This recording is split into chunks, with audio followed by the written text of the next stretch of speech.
ये है talks news network और आप देख रहे हैं पॉलिटॉक्स, राजनीति का कच्चा चिट्ठा। केंद्र की मोदी सरकार और ममता बनर्जी के बीच की अदावत किसी से छिपी नहीं है। पश्चिम बंगाल विधानसभा चुनाव के बाद से तृणमूल कांग्रेस प्रमुख एवं मुख्यमंत्री ममता बनर्जी ने केंद्र सरकार के खिलाफ मोर्चा खोल रखा है।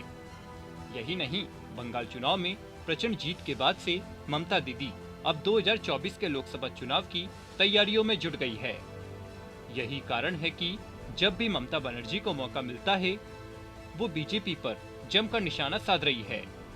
इसी कड़ी में कोलकाता में आयोजित एक कार्यक्रम को संबोधित करते हुए ममता बनर्जी ने कहा कि 2024 में पश्चिम बंगाल से एक बड़ा खेल होगा और देश का पूरा विपक्ष एक साथ होगा। फिर भाजपा सरकार कैसे बनाएगी?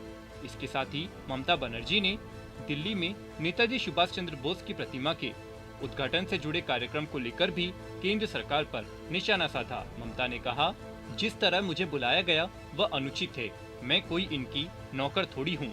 आपको बता दें, गुरुवार को कोलकाता में नेताजी इंडोर स्टेडियम में पश्चिम बंगाल तृणमूल कांग्रेस के नेताओं एवं कार्यकर्ताओं के लिए विशेष कार्यक्रम का आयोजन किया गया। टीएमसी के इस कार्यक्रम में प्रदेश भर के नेता एवं कार्यकर्ता पूरे जोश के साथ इस विशेष सत्र में शामिल हुए। वहीं कार्यक्रम में शामिल होते हुए प्रदेश की मुख्यमंत्री ममता बनर्जी ने बीजेपी पर जमकर निशाना साधा।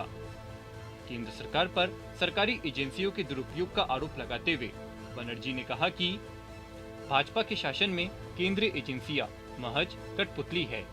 बेरोजगारी बढ़ रही है, सार्वजनिक उपक्रम बंद हो रहे हैं, गैस, पेट्रोल और डीजल के दाम आसमान छू रहे हैं। हम इस तरह के अत्याचार के खिलाफ खड़े होंगे। ममता बनर्जी ने कहा कि 2024 में हम बंगाल से एक खेल की शुरुआत करेंगे। हेमंत सोरेन, अखिलेश यादव, नीतीश कुमार, मैं और अन्य साथी एकजुट होंगे। फिर भाजपा सरकार कैसे बनाएगी? भाजपा सरकार की तो अब कोई जरूरत ही नहीं है। वहीं मुख्यमंत्री ममता बनर्जी ने दिल्ली में नेताजी की मूर्ति के उद्घाटन और बांग्लादेश के प्रधानमंत्री की भारत यात्रा को लेकर मोदी सरकार को आड़े हाथ लिया।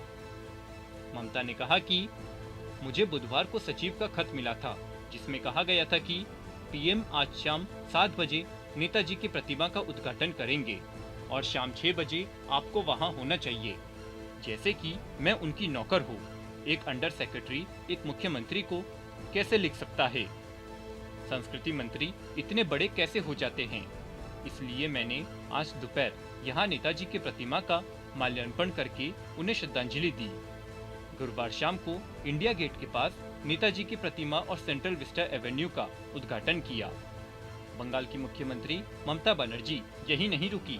बांग्लादेश पीएम शेख हसीना के भारत दौरे का जिक्र करते हुए बनर्जी ने कहा कि ये पहली बार है जब बांग्लादेश की प्रधानमंत्री भारत आई और मुझसे मिलने की इच्छा के बावजूद बंगाल नहीं आई।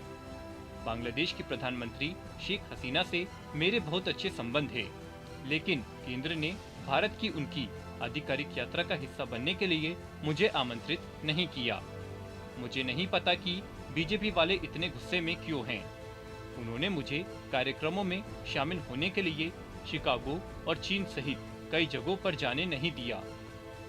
ममता ने कहा कि मैं बाहरी मामलों या द्विपक्षीय संबंधों के बारे में बात नहीं करना चाहती, लेकिन मैंने देखा है कि जब भी मुझे किसी देश में आमंत्रित किया जाता है तो केंद्र मुझे रोकने की कोशिश करता है। मैं यह जानना चाहती हूं कि केंद्र सरकार मेरे किसी विदेशी गणमान्य अतिथि से मुलाकात करने को लेकर चिंतित क्यों है? टीएमसी सुप्रीमो ममता बनर्जी ने कार्यक्रम को संबोधित करते हुए कहा कि बीजेपी अपने अहंकार और लोगों के गुस्से के कारण घोर पराजय का सामना करेगी। ममता बनर्जी ने दावा किया कि हाल ही में बंगाल पुलिस ने झारखंड के विधायकों को बहुत अधिक नकदी के साथ गिरफ्तार करके पड़ोसी राज्य में खरीद फरोख्त को रोका और हेमंत सोरेन की सरकार को गिराने से बचाया। बीजेपी को लगता है कि वह हमें सीबीआई और ईडी से डरा सकती है, लेकिन जितना अधिक वे लोग इस तरह के हथकंडे अपनाएंगे, उतना ही अगले साल के पंचायत चुनाव और 2024 के लोकसभा चुनावों में हार के करीब पहुंचेंगे। पॉलिटॉक्स ब्यूरो, दिल्ली।